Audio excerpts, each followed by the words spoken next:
One. All right. On this week's episode, we've got an amazing guest. I've had the pleasure of having Dave Pazgan join us. And Dave's someone that's had a huge impact on my life and my career. He's been a mentor to me over the years, someone that I've learned a lot from, and also have the pleasure of calling a very good friend today. So a little bit of background on Dave. Dave has been the CEO of multiple organizations over his career. And he's most recently founded a company called Thrive Brands, where he coaches CEOs of businesses of different sizes and also consults with emerging franchise companies to help them in their growth strategies, or small companies that are considering franchising their businesses. In addition to that, Dave is a franchisee himself. And so he's a small business owner himself. So Dave is a franchisee with Shelf Genie, where my wife and I are franchisees as well. Prior to starting Thrive Brands, Dave was the CEO of 101 Mobility, which is a franchise organization that was actually acquired by private equity. And I had the privilege of working for Dave for several years at 101 Mobility, which is really where I got my start in franchising. And then before that, Dave was the CEO of a publicly traded mortgage company. So he's got a lot of experience in different industries, has operated at a very high level. So Dave's going to have a lot of really interesting information to share with us here today. The other thing I wanted to kind of mention as an introduction is that Dave may quite literally be the most interesting man in the world. And we'll get into some of why that is today, but I know everyone's going to really enjoy hearing from Dave. So all that being said, Dave, welcome to the Path to Freedom podcast. Thanks for dropping in with us today. Thanks, Wes. Thanks for having me. For sure. So, there's a lot of different things that we could talk about, but I thought where we could start is, with your most recent venture, Thrive Brands. So maybe share a little bit more about, what you're looking to do through that company, who you're looking to help, and, just kind of where the whole premise for Thrive Brands came from. Sure.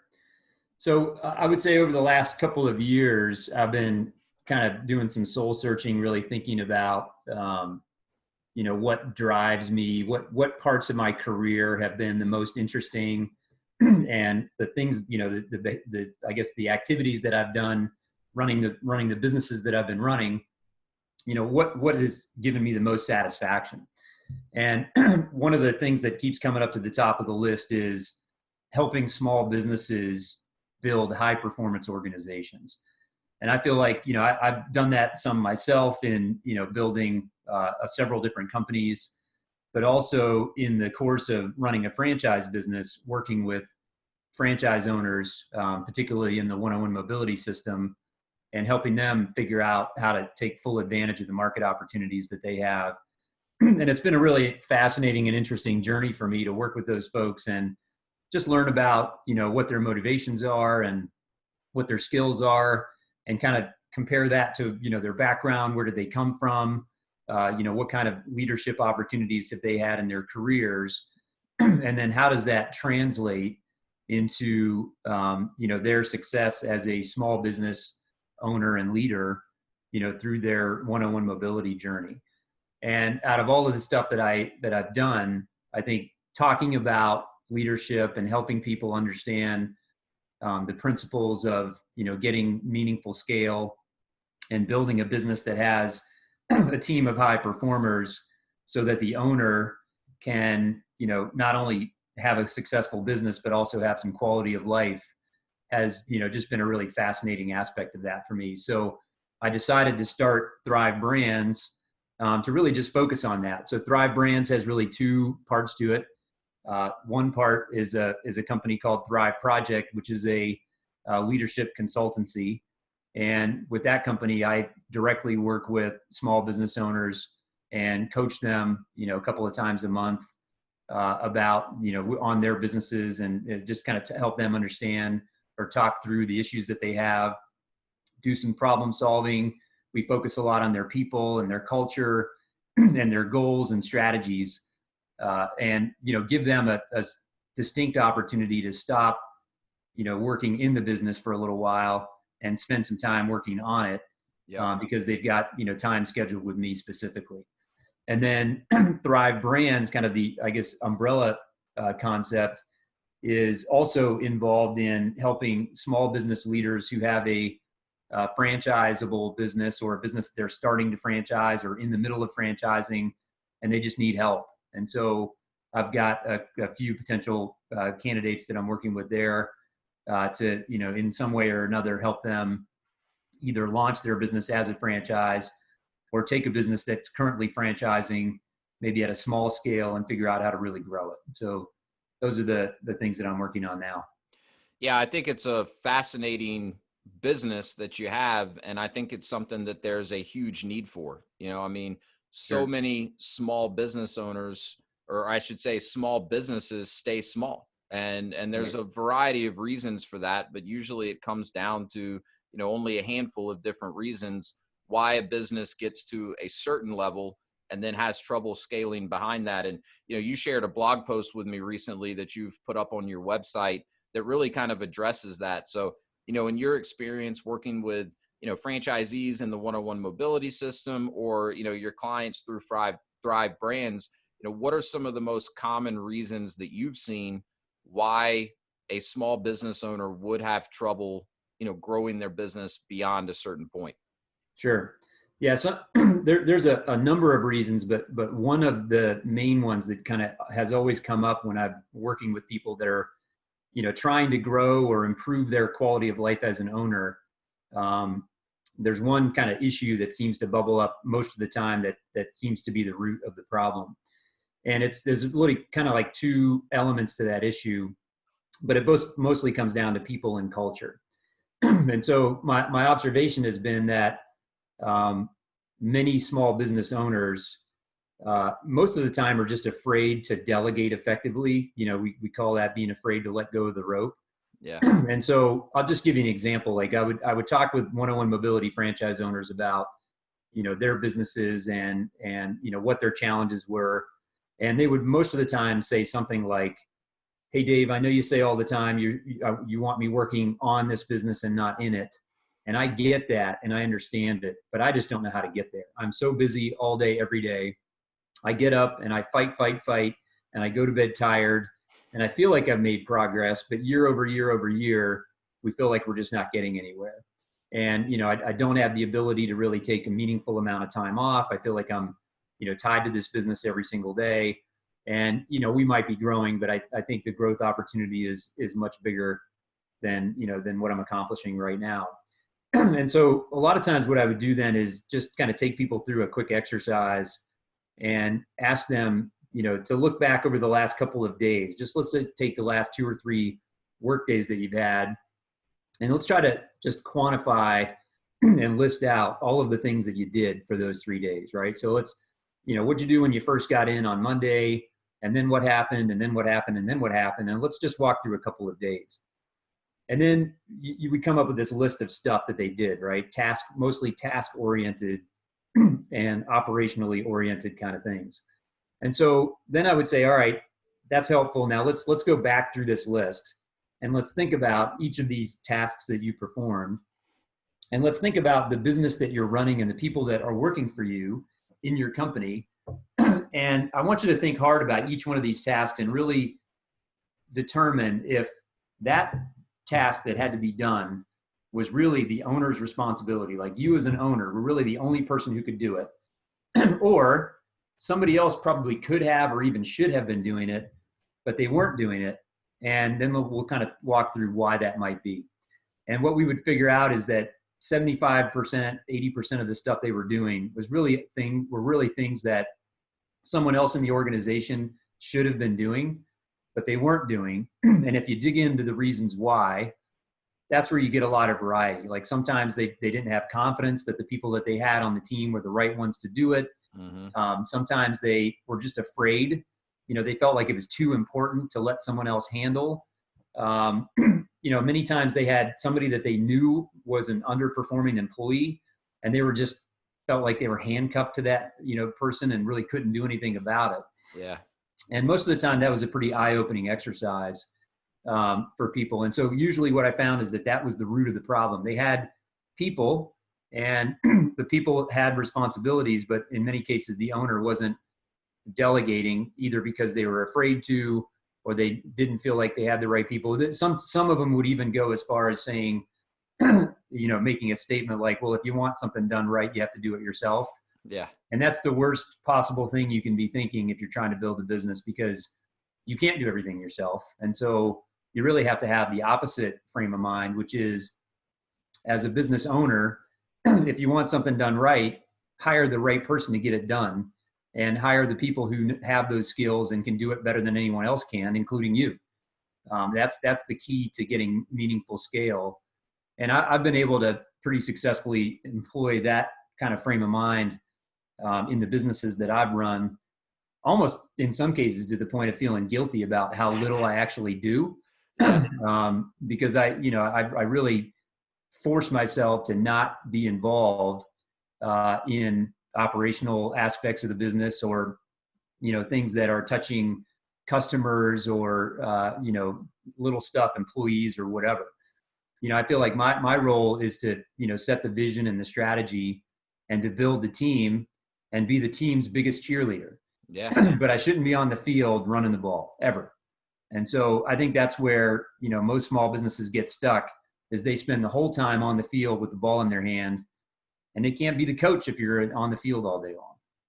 Yeah, and I think it's important to note that, a lot of these small business owners, that you've worked with especially, they're not incompetent people, right? I mean, you've got some Yeah. people that, performed at a very high level in whatever their previous career was. A lot of times pretty high level executives in the corporate world. I mean, people that have had a lot of success in business, but when it comes to, operating a small business, they still get jammed up in some of these areas. And so I think it's a super valid, point that you bring up. And, you just got to work on the business instead of in it. And that might sound a little bit cliche, but I mean, it's really the truth if you want to get any sort of scale in a business. And, I don't care what your background is. If you're looking to get in business for yourself, without doubt, one of the biggest drivers for that is you're looking for a better quality of life. You're probably also looking for better income and that sort of thing. And so, you and I have both seen it with, small business owners where they come in and they're working harder and more hours than they were in their previous job. And it's for all of the reasons that you just, hit on. So Right. I think it's a super relevant topic. And again, I just love, what you're trying to do through Thrive Brands, because I think it's something that's really, really a struggle for so many small business owners out there. And, I just want to kind of point something out because, Dave mentioned, that he's been able to successfully do this in his companies. I mean, this is a guy that's walking the walk. He got involved with Shelf Genie as a franchisee. I believe you opened in February of 2019. Is that right? Yeah. We opened a year ago, February 1st of last year. Yeah. Yeah. So did over $1 million in revenue in his first 12 months of business, which is a very quick ramp up. But the coolest part about that is you probably spent 3 to 4 of those 12 months at your house in Puerto Rico. Yeah. Yeah. I mean, I think this is a good example. And I think this frame of mind is something that a lot of small business owners are afraid of, because they think the idea is, if I'm the leader, I have to work the hardest. Yeah. and that actually does damage in some ways. And I'll explain what I mean by that in a second. But yeah, I got into the Shelf Genie business while I was still, running one-on-one mobility as, full-time job. Yeah, that's as a good president point. of that company. And so I knew I didn't have the time to, be super hands-on. And I adopted a mentality coming into this business, and it's a little bit tongue in cheek, but I've been pretty true to it, which is, I don't ever want to talk to a customer. I don't ever want to deal with a, customer issue. I'm never going to go on a sales call and make a sale, and I'm never going to do an installation. Right. And so I kind of started out with that frame of mind.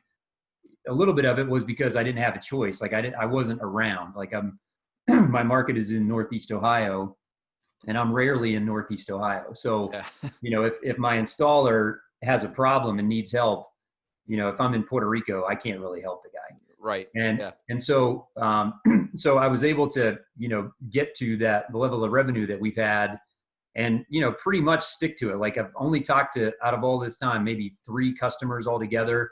I've never done an install.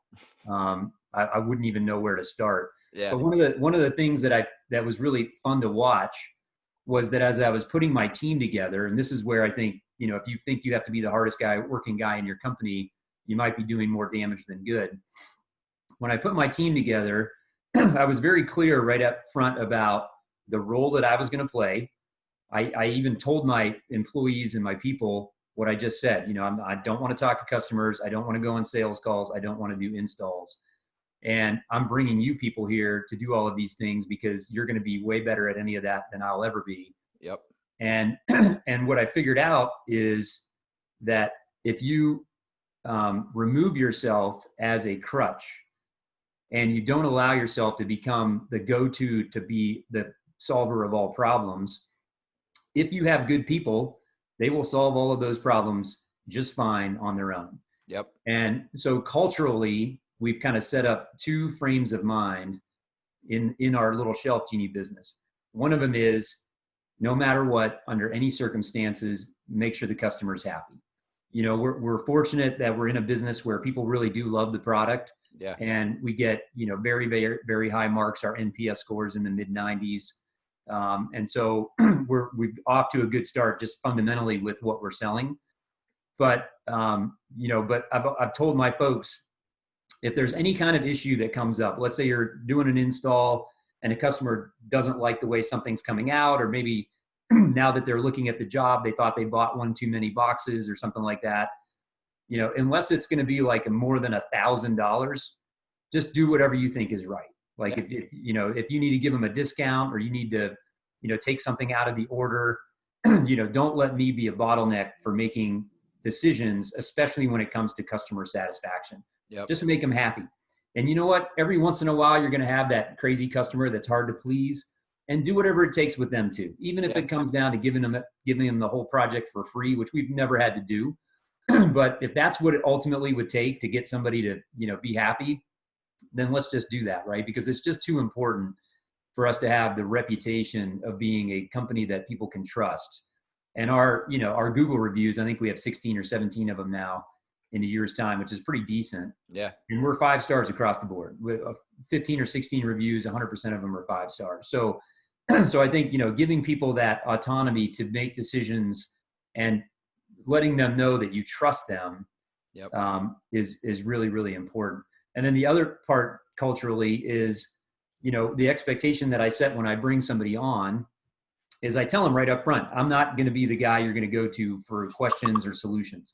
A good example would be on the installation side. I went to the installation training, but I really wasn't paying that much attention, to be honest. And I'm not a handy guy. Like I can do the stuff, but it's not what I like to do. Like a lot of, bleeding fingers and swear words is what you get with me. And so I know I'm not the guy to do that stuff. And so when, my installer has a problem in the field, they know better than to call me. Like to call me would be a total waste of time because I have no idea what to do to help them. Yeah. You're just going to tell them to call someone that can actually help. Call somebody that can help. And what the magical thing that happens is when you give good people that level of autonomy and freedom, they figure it out. And not only do they figure it out, they're happier for it because they don't feel like they've got anybody that's micromanaging them. Yes. And they don't feel like they've got, like a bottleneck for solutions, which is a big problem in a lot of companies. I want to help my customer, but the policies and procedures won't let me. Right. I say, let's cut through all of that crap and get that out of the way. Do whatever you think is right.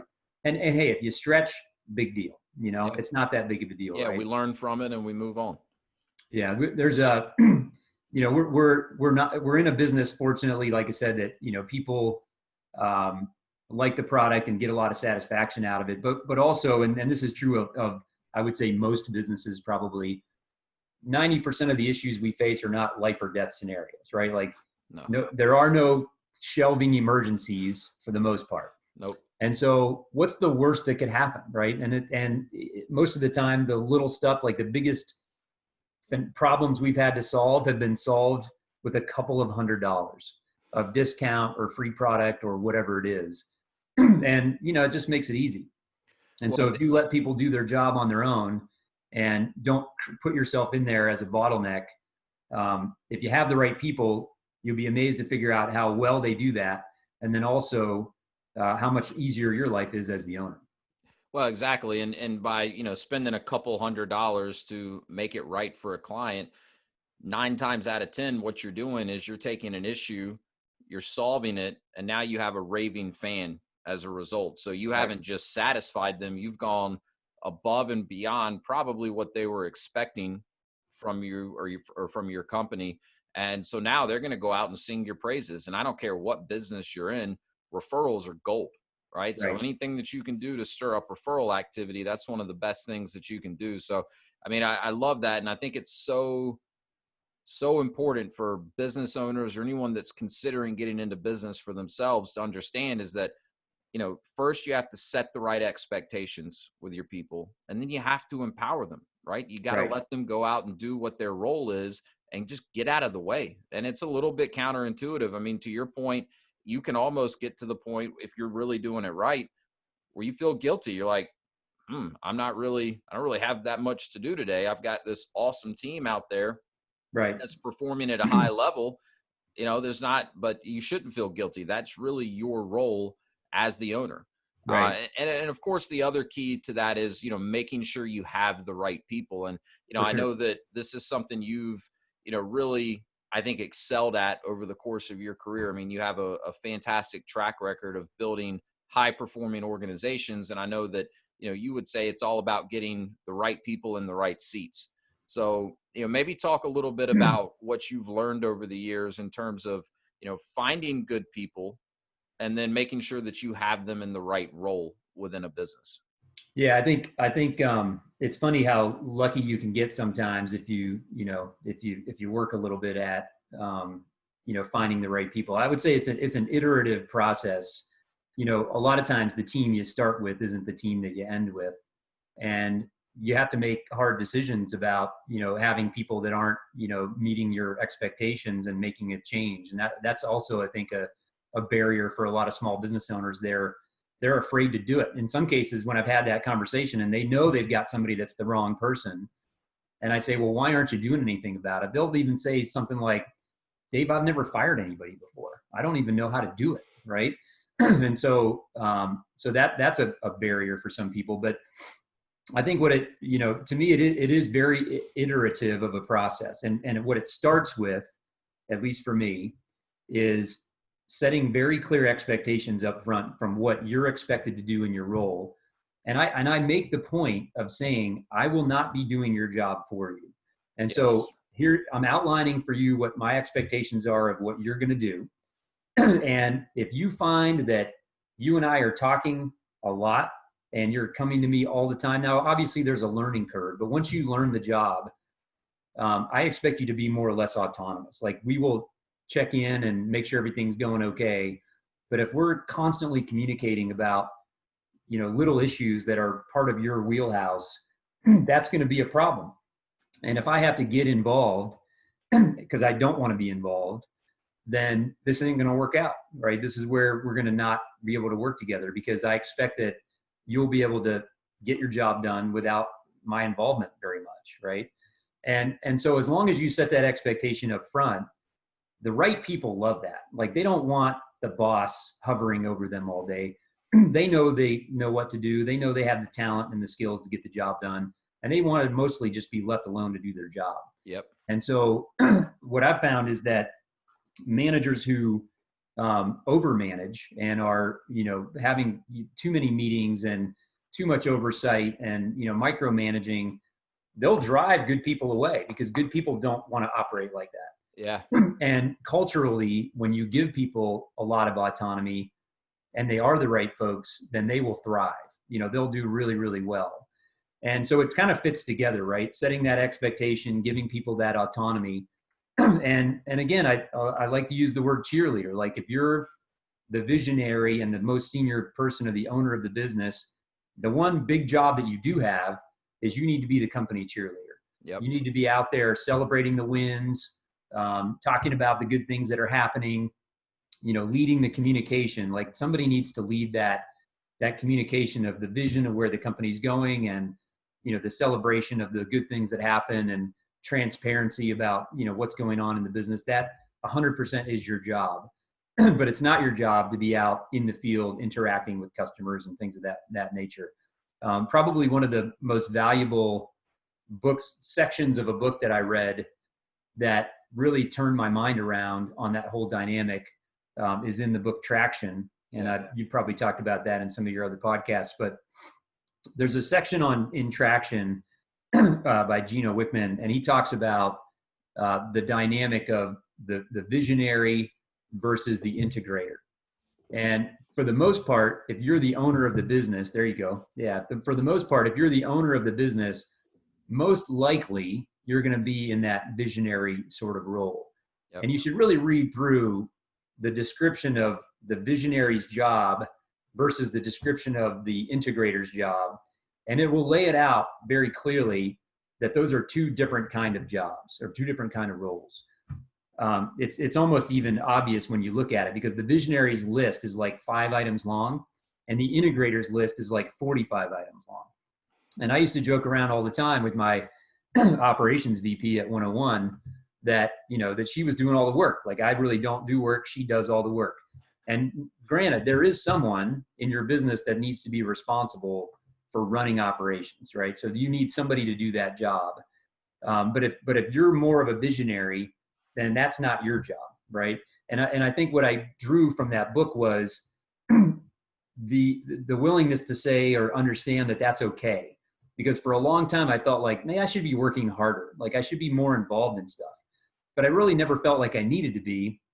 And until I read about that dynamic in Traction, I always felt guilty about it.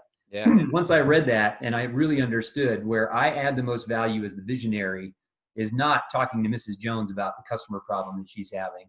Right. It's in, dreaming up where we go next and making sure my team is, functioning properly and making sure I have the best people on the team.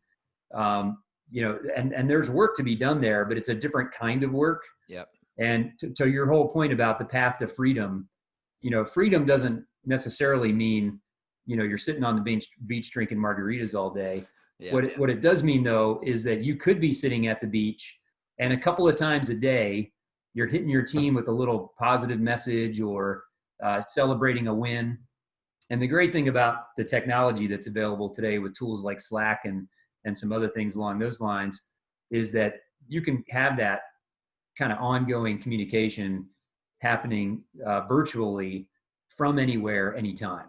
And that has unlocked the ability for people to achieve what you're trying to talk about, that freedom in a way that's almost never even really been possible before.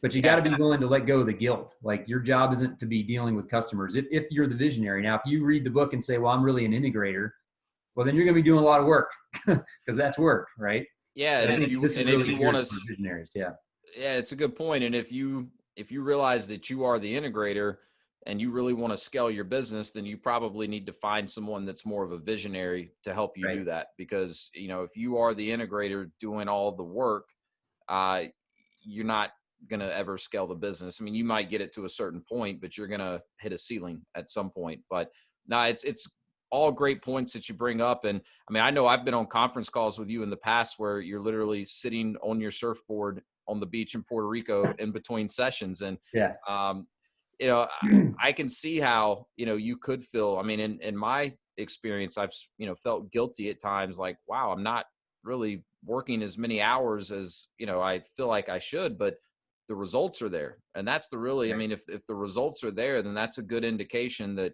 you're performing well in your role as the business owner. The other thing that should be noted in terms of, not feeling guilty is, as a business owner, you're the one taking all the risk, and ultimately you are the one responsible, if you don't hit the goals that you've set. So again, no reason to feel guilty if you're doing all the right things and your business is running like a well-oiled machine. Yeah, I think there's also a couple of inflection points or sort of size, I guess, when you get to certain size of business where things can change.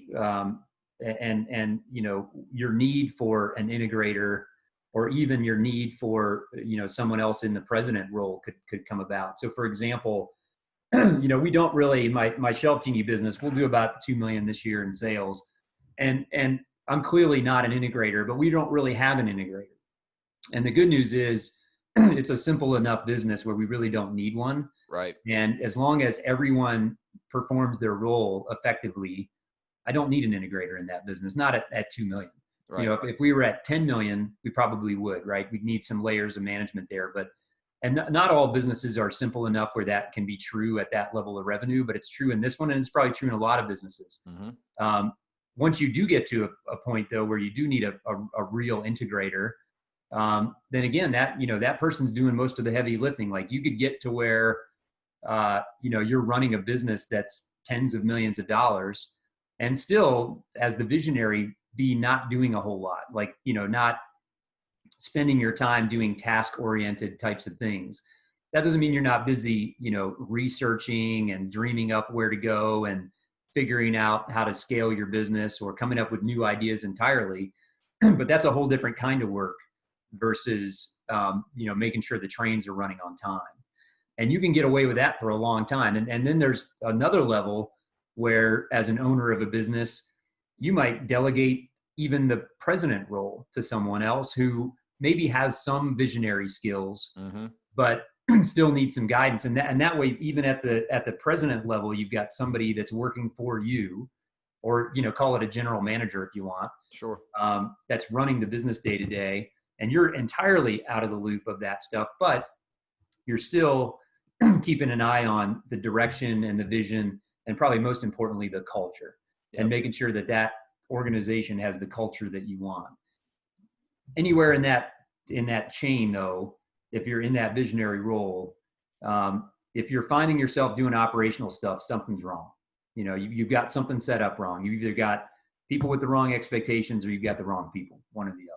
Yeah. Or you just got to let go and yeah. Or you're afraid to let go. Right. Yeah. And trust the people that you've put in the roles, trust that you have the right people in those roles and empower them, let them do their thing. And, I think it is an important note to make, when we talk about as the business owner, you're not necessarily there to solve the problems that your team has.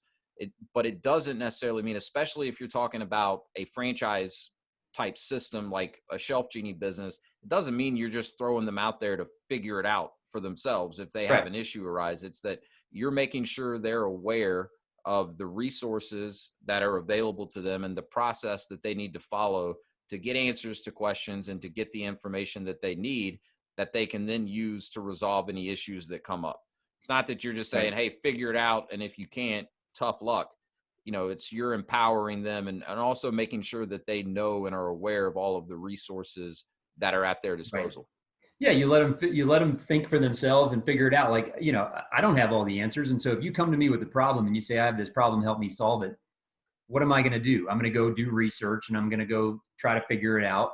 Well, what do I need to do that for? It's not my problem. It's your problem. So you do it. Right. And it's a fun question to ask when people bring you an issue and they say, well, here's my issue. What do you think, boss? A great response to that is, well, what do you think we should do? And then they almost always have an answer. They go, well, here's what I think we should do. And you go, well, just do that. And let me know how it works out. Yeah. If you keep giving that answer, eventually people stop asking you because they go like, well, he's not going to give me any information. He's just going to say, well, what do you think? And then go do that.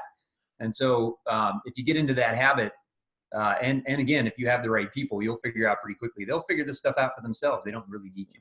Yeah. Well, and look, the opposite of that's true too. Whereas if you do answer their questions all the time or give them what they should do, they're going to keep coming back to you more and more anytime there's an issue that arises. So there's almost that, it's almost like a fundamental, I guess, flaw in a lot of managers is they feel like if they've got a line out their door, they're a good manager because people feel comfortable coming to them.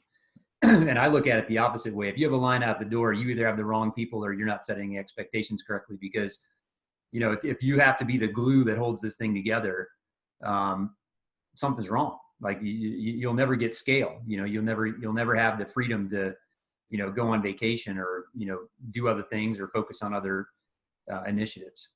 Well, that's a good point, and I think it's an interesting way of looking at it. It's probably counterintuitive to most, but I think it's a very accurate point, and it brings something to my mind. And I wasn't really planning on going here, and we don't have to spend a ton of time because there's some other things I want to hit on. But anytime you're starting a business, or if you own a business, you need to always be thinking about your exit strategy, right? And that could be 15 years down the road. It could be a year down the road. But Right. I've seen a lot of small business owners be interested in selling their business and have a very, very difficult time selling it, or selling it at the price they would like to, because any halfway educated buyer is going to realize very quickly that, this business owner is the business, right? So if Right. they exit stage left, once I buy it, I've got to rebuild and replace everything that they do. So I think that's another point worth bringing up about everything that you're saying, which is you remove yourself as the bottleneck,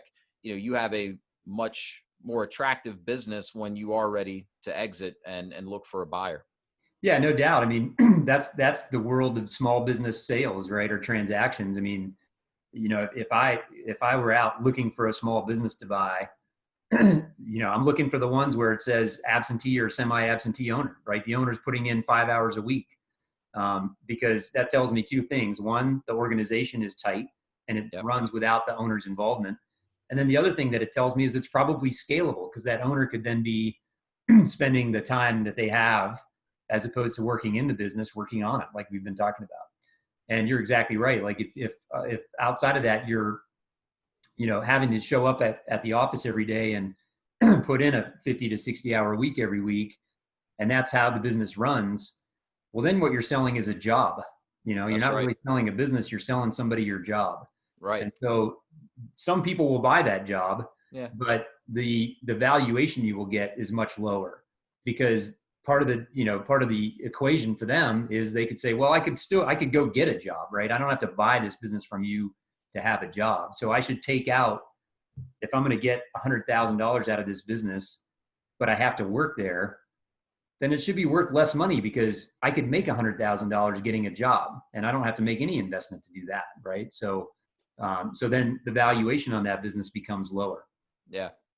Yeah, no, this is good stuff. I want to kind of back up a little bit in terms of your career. We've probably already hit on a lot of the things that you might say in response to this question, but again, you've operated at some very high levels. You were the CEO of a publicly traded mortgage company, right? Yeah. CEO of 101 Mobility, franchise company. I think, recently was doing what, over 75, 80 million a year in Yeah. revenue, Right around that. built it to the point where it got acquired by private equity. So what are some of the biggest things that you've learned, operating in these high level roles that you've then been able to translate not only to your own small business, but to help, with other small business owners that you're coaching and working with? And again, I realize that a lot of that might be things we've already talked about, but is there anything else worth kind of noting or that comes to your mind when you think about, just your experience operating in some of these very high levels?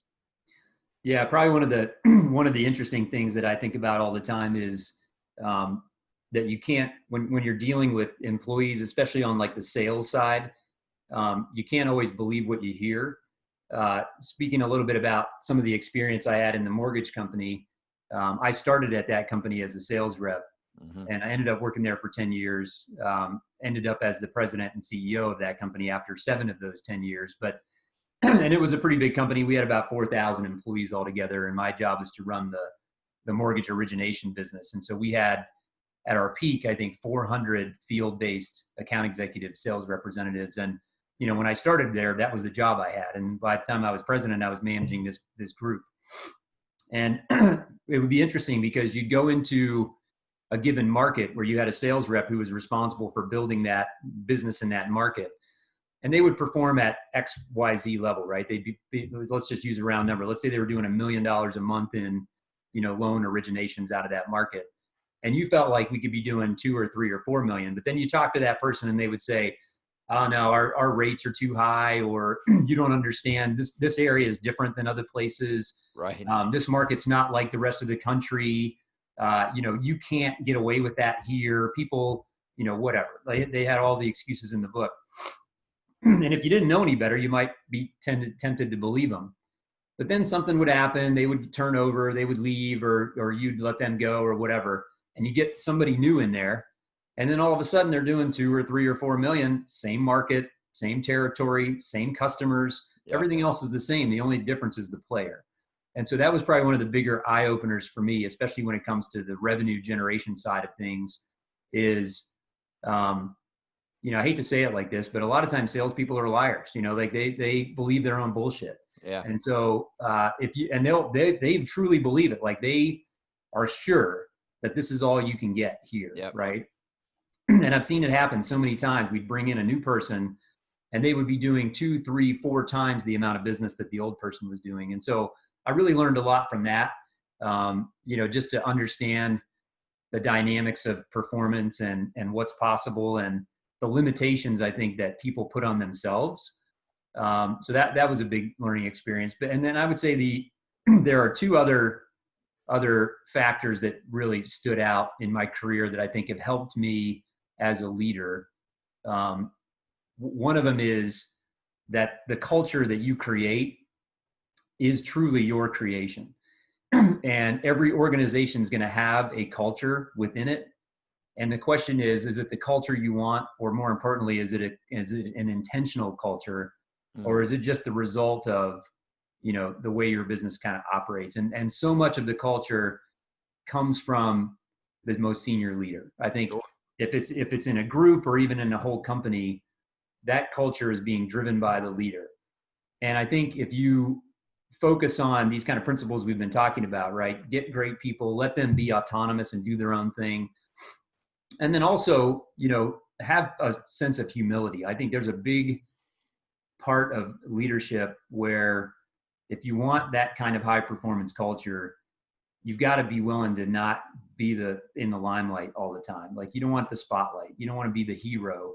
You want your people to be the heroes. Yeah. All that you're doing is assembling all these great people and letting good things happen. And yeah, there's a skill to doing that. But, just having that sense of humility, there's a good book out there a lot of people have read called Good to Great by Jim Collins. And he talks about this concept of level 5 leadership. Mm-hmm. And there's a whole chapter in there about the different levels of leadership, everywhere from being like a manager all the way up to, in his words, a level 5 leader. And the tricky thing about being a level 5 leader is that if the key factor between 4 and 5 is humility.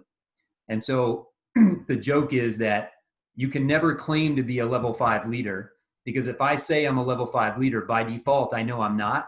Right. Because I'm not showing the level of humility that a level 5 leader would actually show. Right. Yeah. So yeah. That's a good way to think about it. Is if you're sitting around going, oh, I'm a level 5 leader, then you're probably not, right? Right. Because Yeah. you're saying, well, I've got it all figured out. I know how this works, right? And I think you have to be willing to learn. That's another good point too, now that we're talking about books. I was often surprised by how infrequently small business owners are investing in their own leadership skills. I'd get a group of, franchise owners together and I'd say, hey, show of hands, who here in the room has done something in the last 6 months that you would consider to be in the vein of developing your own leadership skills. You went to a seminar, you read a book, you're reading podcasts or listening to podcasts or whatever. Yeah. And usually it'd be like a couple of people would put their hand up and almost nobody else would. And I found that shocking, because what it told me was these folks they don't even really know that they should be doing this, right?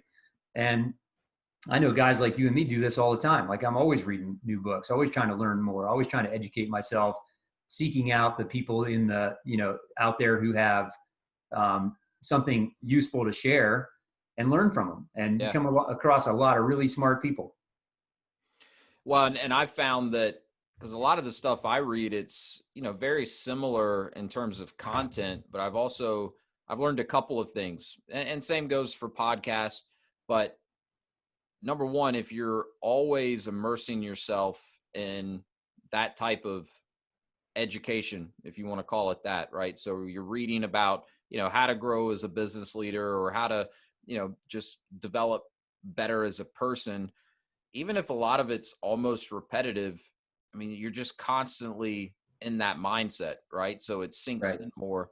And secondly, I know that, one author or one podcaster may say something one way and it resonates a little bit, but it doesn't fully resonate with me. And then another author or another podcaster may have just a slightly different way of sharing the same thought or the same information, and then it just clicks for me, and now all of a sudden it's really really sinking in. So I think that's an important point. And with some of these small business owners, that aren't investing in their own development, it probably also comes back to they're spending too much time working in their business. They may not even have the time to do it. Right. So yeah, that's a good point. And I would say that that's certainly a underlying theme that you would see with a lot of people that are having trouble getting to the next level, is they're not spending enough time investing in themselves to help them get there. Yeah, and I think a lot of times the books and the podcasts and all that stuff, they just give you stuff to think about, and maybe frames of reference that you're not used to thinking of, and I think it shapes the direction that you go. I mean, I spend a significant amount of time just thinking shit over, just thinking Yeah. about where am I going to go with this? How should I put this together? How should I organize this? And that's not, I'm at a point in time in my career right now where I'm starting some new things. And so there's a lot of that going on, but I'm always thinking of that stuff. And I every once in a while, I'll kind of get to a point where I go, aha, I think I've got this figured out. And, sometimes I do figure some stuff out, but then down the road, I go, well, there's still a lot more for me to learn. Yeah. Right. And even recently, there's a couple of, I know you're going to ask about some, the books I'm reading and stuff like that. And there's some new stuff that the concepts are so simple, and you can't believe people aren't thinking of this in these terms already. But, you read some of this stuff and you're like, my God, that's so obvious. And you learn from it. And Yeah. I've had a pretty extensive leadership career, and it's like every week I learn some new stuff, and I'm like, that's really good stuff. It's not like there's no end to the good stuff that you can learn. Yeah. Well, I mean, I'll probably butcher the saying, but there's a saying out there. The day you stop learning is the day you die, basically. Right. That's right. So, well, look, I wanna hit on a couple other things here. One of which is you have a lot of experience at this point in franchising. Over a decade of experience in franchising, but it's only been recently that you've gotten involved as an actual franchisee. All of your other experience has been on the franchisor side. So, what was it that, made you decide to actually buy a franchise and become a franchisee yourself versus, starting something completely from scratch, or just kind of taking another, CEO or C-level position with a larger organization? Yeah, I would say for me that there's a pretty personal, a bunch of personal factors that played into that decision. One of them was that I had been running 101 for 10 years, and I'm the kind of person that needs new stuff to stimulate me. And not that there wasn't new stuff going on there always will be, but I felt like just having diversity in the things that I focus on and work on Sure. is important to me. But I didn't have the time to really start something truly from scratch. And I also didn't have the time to get involved in a business that would require me to be on the ground or managing actively or anything like that on a day-to-day basis. And so that's probably one of the greatest things about franchising is they're not all like that, but there are some good ones out there where it's truly a plug and play type of situation, right? Like they're relatively simple businesses. You can get a feel for them pretty easily. There's not a whole lot for you as the owner to really learn. And the inputs are few, right? You deploy marketing, you have salespeople, you have people that do the work, and that. And so I looked at a lot of different businesses, and I've known about Shelf Genie for a decade. I've known Alan Young, one of the founders, for a long time, and so I've known about that business for a while. And when I got to the point where I said I really just need to get something else going, just because I need that stimulation. Mm-hmm. I started looking into different franchise concepts, and I looked at a lot of different things, but I ultimately came back to Shelf Genie because they have a model where you can, it's kind of set up to be more or less a semi-absentee type of model. And not all franchises are created that way. Right. It was also a low investment. So, about $100,000 to buy the business. and it had a really high revenue to investment ratio. So, Yep. so that checked a lot of boxes for me. I was looking for something that I could scale fast, that had a low investment, and wouldn't require me to work there every day. Yeah. And there's more than one of those kind of concepts out there, but Sure. because I understood the Shelf Genie model, having known about that business and felt confident with it, that was the one for me. So that's kind of why I decided to do it, and I'm really glad that I did, for a number of reasons. But if nothing else, it's been a blast just getting to be hands on at kind of a small business again. Not 101 Mobility is still a small business. We had 30 something employees, but this is a little bit more closer to the ground, and it's actually kind of a cool opportunity for me to get into something new and deploy all these things that I keep talking about, right? Building culture and getting the right people and letting them do their thing autonomously. And, sitting here a year later with 7 figures of revenue annually coming in, and, to your point, spending a third of the year in Puerto Rico and a lot of the rest of the time not in the market where I'm operating my Shelf Genie business, I see it all come to life, right? So I've seen the stuff that I've been talking about come to life, and it's working really well. And on top of that, I've got people who are now in a job doing something that they really like. Yep. And they're thankful for the opportunity and thankful for the for the autonomy that they have. And then on top of that, we have really happy customers. Like, it's a trifecta, right? You got employees and team members that are happy to be doing what they're doing. You got customers who love the product, and I've got a business that's doing really well, and I don't have to get up every day and worry about it. Yeah. Well, so for anyone that might say, well, that just sounds too good to be true, or, I don't maybe have the same level of experience, that you have, Dave. So is it likely that I could replicate that? Number one, what would you say to that? And then, maybe follow that up with an analogy that I've heard you use many times, the bicycle analogy when it comes to franchising, because, you're going to be hard pressed to find a business out there, even a franchise business, that's, turnkey in the sense that you just buy it and then you don't have to do anything to start seeing the results. Right. So, what would you say to someone that, doesn't have the same level of experience as you would, but would be interested in getting into a franchise, and seeing the same type of results as you? And then, number two, what do they need to be prepared to do, in order to do that? I guess meaning, what is their role as the franchisee versus the franchisor's role? Might be a better way of asking it. Yeah. So I think not all franchises are created equal, Yeah. and so there are good ones out there, and there's a lot of them where they've got a solid business and infrastructure in place that allows you as an owner to kind of plug in and function and build a nice business without having to figure it all out for yourself. So I think that's a big part of it. But once we're up and running, like with Shelf Genie, they make the product that we sell, so I rely on them to make the product. But outside of that, I don't really at this point need the home office for much, right? I want them to make a good product that is has good quality and doesn't have a lot of defects and that type of thing. They run a call center, so I want them to do that effectively, make sure that they're handling the inbound leads and calls effectively. But after that, everything else is kind of on my team, right? Where the work happens, meeting with the customers and designing, the installations and making the sales and putting the products in and all that kind of stuff is all on us. And so that's different for every franchise business, depending on, what the industry is. Yep. But, I do think that my experience has been that a lot of times franchisees many times will have unrealistic expectations of what their franchisor should or could be doing for them. Yep. And you just kind of have to get over that. I think they're not, for the most part, they're usually not going to bring the business to your door. That's your job. They're not going to help you hire people.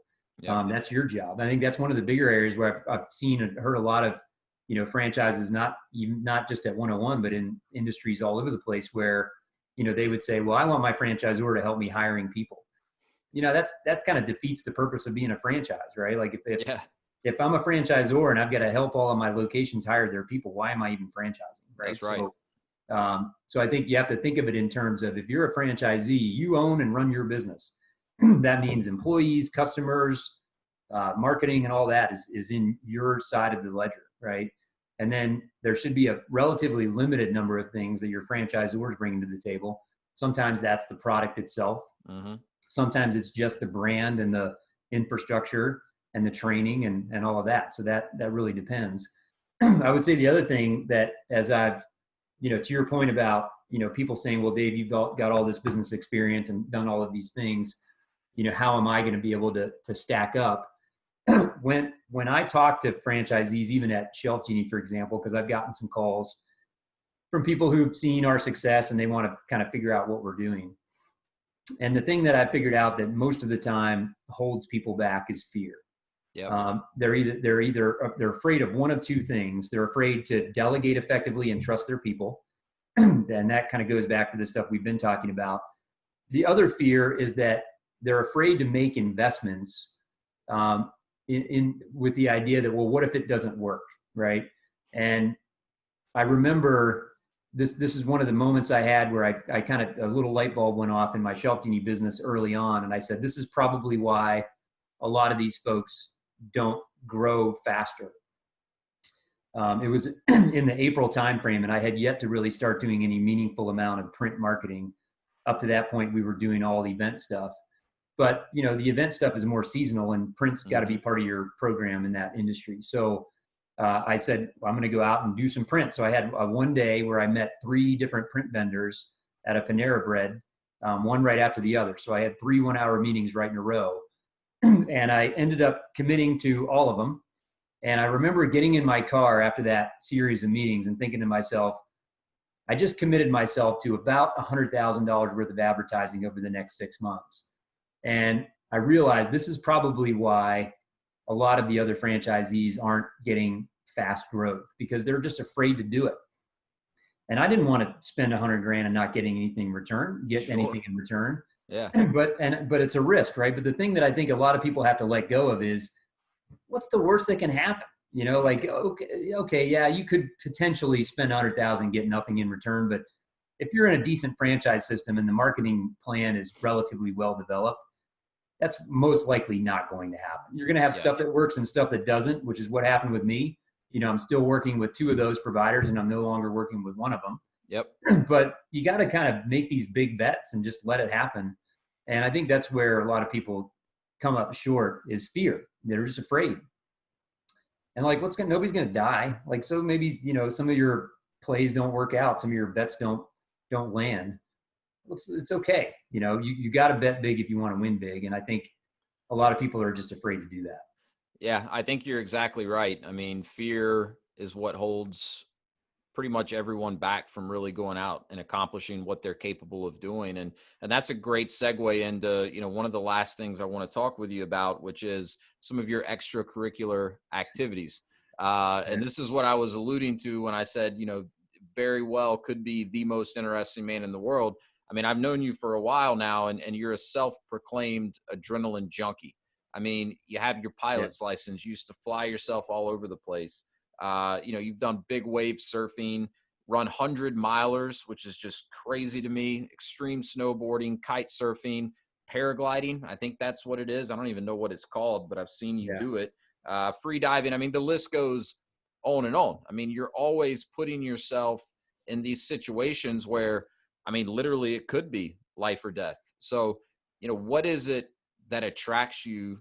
Because I mean, you're human. I know you're just not immune to fear. So what is it that attracts you to those type of activities?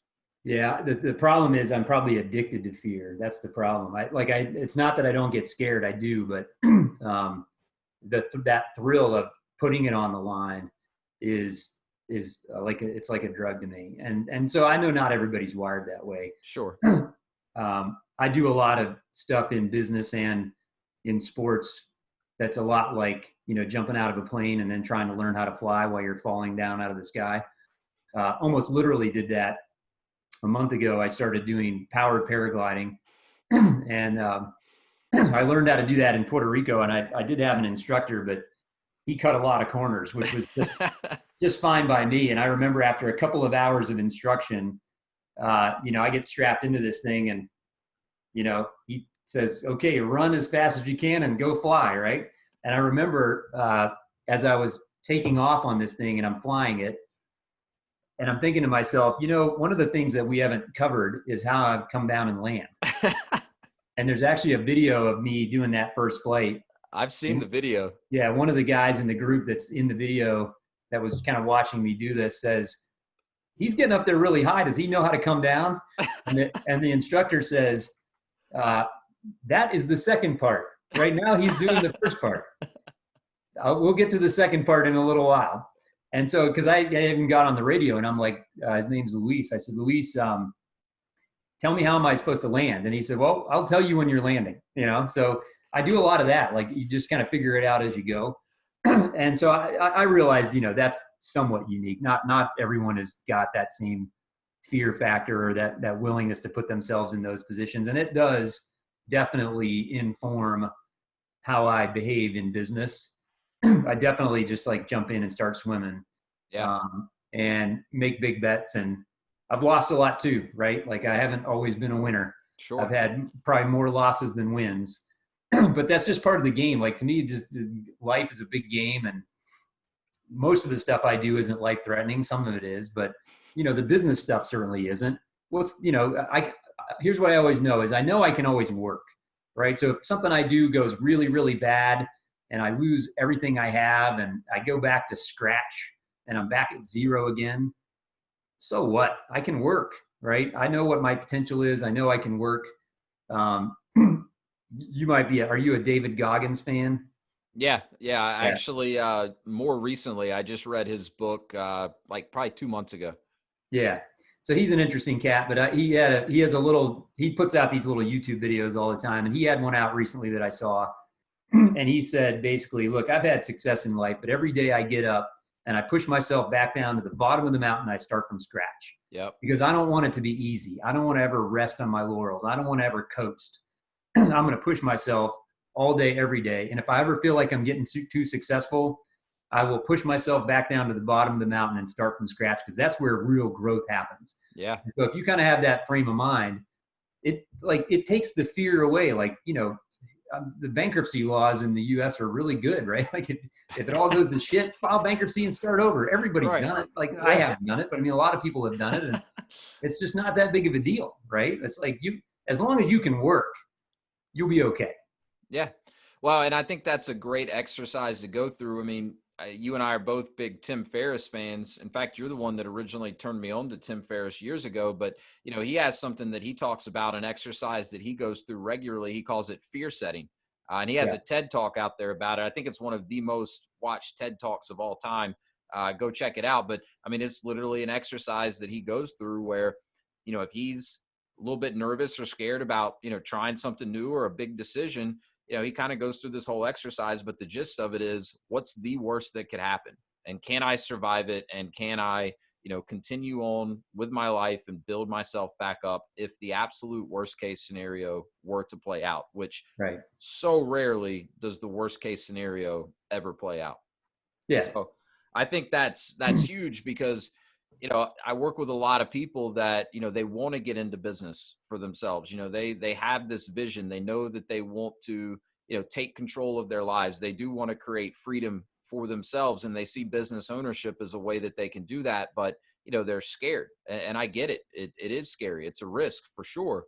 But so many people just get paralyzed, so I think that's Right. really good advice, which is, really just kind of do some soul searching, figure out what the worst case is. And, usually it's not as bad as what you conjure up in your mind. So one of the questions I do like to ask, and you've kind of already opened the door for this. So, you're not batting 1,000, you haven't always hit home runs. You've had a lot of success, no doubt, but you've had some failures as well. What's the biggest failure that you've had to date in business? I guess economically, I was part of probably one of the biggest failures in business history in the mortgage industry. So I was Yeah, true. running a subprime lending company in 2007. and we were pretty big. I mean, we were originating over $1 billion a month, and the Jeez. company had revenue in the $8 or $9 billion range. And we had a record month in January of 2007, and we were out of business by August of that year.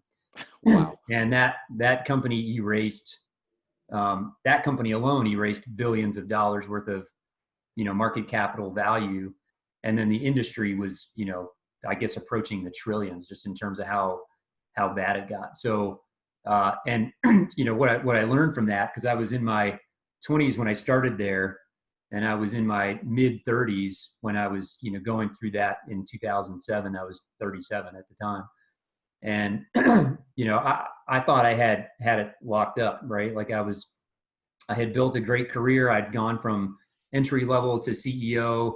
I'm running this big organization. I had a lot of stock and stock options that were worth a lot of money. You thought you were a And level 5 leader, right? yeah. I mean, I thought I had it all figured out. I Yeah. thought I was like set, good, and you can get humbled real quick because Yeah. one of the biggest mistakes that I made was I had no diversification. So I had put all of my stock, my 401k, my long-term incentive plan, my personal savings, and all of that was tied up in this company that I was running. And it was going great for a while. Yeah. And so I bought airplanes and all that shit. But inside of 6 months, it went to zero. Yep. And so you can get humbled real fast when you've got a stock portfolio that big and you've got an income that's as big as the one that I had, and then all of a sudden you find yourself with zero. Yeah. No job, no stock, no money, nothing. And from there I joined up with the two guys that had ultimately or originally started what became 101 Mobility, and we started over and we just Yep. built it from there. And I think it's a good example of what we just talked about. Yeah, it is. Like that's a worst case scenario, right? Like I Yep. lost everything. And you know what we did? We started over and it's fine. And I learned from it. And I actually don't regret having the experience. I think I'm glad that I did, because one of my fears is becoming one of those successful dicks that's, thinks they're better than everybody else. Yep. And when you have those kind of experiences, you learn real quick that it's not all in your control, right? No, you're right. It can humble you real quick. And, for the record, you're the furthest thing from a successful dick that thinks you're better than everyone. I can vouch for that. But no, it's such a good story. And I wasn't even really thinking that's where you would go when I asked the question, but it does. It ties back in perfectly to, that kind of fear setting, which is, what's the worst case scenario? And you're walking proof. I mean, for you, a worst case scenario in business really did play out. You went to Right. zero. But you've been able to build it back up, and it didn't take that long, and you've learned a lot in the process. So you're very, very unlikely to, make the same type of mistakes. And, some of what contributed to, that company ultimately going out of business was outside of your control. But Sure. nonetheless, you've learned a lot from it, and you're, better off for it today, having gone through that. So. Yeah, I would say just to add on to that really quick for a second, I think a bigger fear that I have, and a little bit of this is like fear of missing out, I guess, but the bigger fear that I have is, and this is where I think a lot of people get stuck, is not trying something and then regretting having not tried. Yes. And I get little like micro examples of that all the time in those extreme sports where I'm out surfing, big waves at this place called Trace Palmas, and it's bombing, right? And there'll be a one coming right at me, and it's one I could go on, and I start to paddle for it, and I look down, and then I don't go. And I'm always kicking myself afterwards, like, you could have made that. You just chickened out, and I missed out on that opportunity. And the opportunity is just a little thrill, right? Yeah. But there are waves that I missed years ago that I'm still thinking about. And I know that a lot of your listeners are going to be thinking that same thing when they go, well, I almost bought that business, or I almost made that investment in that franchise, and I chickened out, and I just wish I'd have done it. I wish I'd have had the balls to do it. Yeah. And that happens all the time. And so I try to just close your eyes and go, I mean, yeah, and that's definitely become, my biggest fear as I continue to, grow and learn. I mean, it's, I don't want to come to the end of my life, whenever that might be, and just have nothing but regret. I wish I Right. would have done this. I wish I would have tried that. And, it's not to say that you just blindly jump into something and hope for the best. It's not to say that when you do take a risk, it's not a calculated risk, that you've, done some due diligence, especially when you're talking about investing in a business. I mean, when you and I worked through the process of you buying a Shelf Genie franchise, like you said, known the founder for years. You knew a lot about the business, but you still went through a due diligence process before you Right. did it. But at a certain point, you have to get comfortable with the fact that you're never going to have all the answers, and you're never going to know exactly how something's going to play out. And you've got Right. to get comfortable with that, and you've got to just push past the fear and the anxiety. And when people can get comfortable with that, they're not going to have regret, hanging on for the rest of their life. And I Right. think that's a really good point. And it's probably the biggest reason that most people don't move forward with something that they really want to do, whether it's business or just, anything else in their life. It's the fear and anxiety. And that's human nature, right? I mean, that's kind of how Right. we're wired, is to, protect ourselves. But at a Right. certain point, you've got to get comfortable getting uncomfortable. So this has been awesome. I really appreciate you coming on. I've got just a couple of kind of lightning round questions that I want to run through right Sure. now. So first off, what's the best piece of advice you've ever received? And that can be in business or life. I would say, I read a book by a guy by the name of Yvon Chouinard, Yep. who's the founder and owner of the Patagonia clothing company. And there's probably a million things I could pick out, but the one that's always stuck with me that he kind of talks about is he considers himself to be a reluctant businessman, Mm-hmm. and that it's not about the money or the success, or in fact, he hates all of that. Yeah. He just wanted to build an organization that does something meaningful. Yep. And mostly his actually original driver was he wanted to go out and be a climber dirtbag and not have to work, and he needed income. And Yeah. so he set this business up with the idea that he would never run it. And he's actually never been the CEO of that company, not for one day. Um, he's always hired that out. And I always thought that was interesting, because people look at him and they go, well, here's a guy, he's a billionaire now. He's running one of the most well thought of companies in the world. Mm-hmm. And he never ran it. He never was the guy actually operating the business, which is, if you think about how that, accomplishing that's really something. So I don't know if that's necessarily advice, but I did just as sort of the idea that, he's in business reluctantly and he understands what it takes to be successful there, but he's not in it for the money. Right. So that's a big part of it. Well, and I think it raises another good point, which is, if you're in it for the right reasons, right? Meaning if your why is not the money, then typically the results, the financial results, are going to follow, Right. right? Whereas with so many businesses, they start out with the intent to make money, and then they struggle or they cap out at a certain point. I mean, I think Patagonia is a great example. I mean, the company's just continued to skyrocket, but the founder of it never really cared about how much money he made from it. He's Right. really all about doing right by his customers. And now you have one of the most successful clothing companies in the world. Right. So that's a good point. Do you have a morning routine? And if so, do you mind sharing that with us? Oh yeah. Yeah. I don't get up super early, so I'm not like an early riser.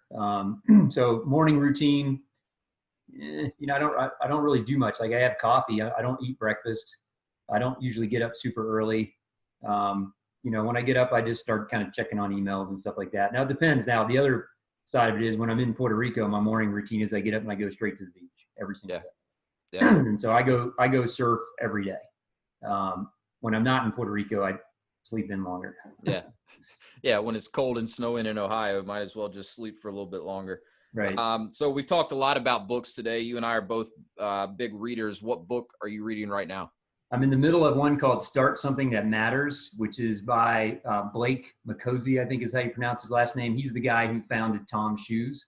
Oh, cool. And it's a great storytelling book. Like there's not a huge like fundamental aha from that book, other than, the idea of literally starting something that matters, doing something that's bigger than just trying to build a company that makes money. Yep. And it ties pretty closely to another book that I read recently, The Infinite Game, and kind of thinking about, a an impetus for a business as like a just cause. Like, here's what we're here to accomplish, and it's not just to make a bunch of money, right? Yeah. So, Yep. but that's it. But the start something that matters is pretty interesting. It's got a lot of good stories in it. I'll check that one out. I'll add it to the list. I did read Infinite Game a couple weeks ago. It was actually right before the IFA conference because Simon Sinek, who wrote that book, was speaking there. So it was kind of cool. Got to see him speak, and he talked a lot about the content in the book. So it was neat having just read the book and then seeing him in person. Yep. All right, last question then. What is your definition of freedom, and are you living it? I definitely am. Like, I think, when I decided to kind of go back on my own again and start something new, I sort of created this checklist of things that were important to me. And, being able to spend time in Puerto Rico, or I guess the way I would put it is the checkbox that I checked here was I'm not tied to an office or a desk. Yep. And whatever I'm doing, I want to be able to do it from wherever. And that doesn't mean that there aren't times where I have to be somewhere. Sure. That's always going to be the case. But I'm there at my choosing, not at somebody else's choosing. And so, yeah, I definitely feel like I've got, that freedom. I mean, the Shell Genie business is, doesn't require me to be any one place at any given time. Like, I work on that as needed and from wherever. Yep. And the other businesses that I've started are more or less the same. So, and so being not tied to a desk, and then also, working on the stuff that I like to work on. Yes. Which is, building a team, creating a culture, startups. I love startups. And so I'm right in the middle of all of that right now, and couldn't be happier. Yeah. Well, that's awesome, man. I love what you're doing. You've had a huge impact on me, so I really appreciate everything. And thanks for joining us on the Path to Freedom podcast. All right. Hey, thanks for having me. You got Great it. chatting with you. Thank you.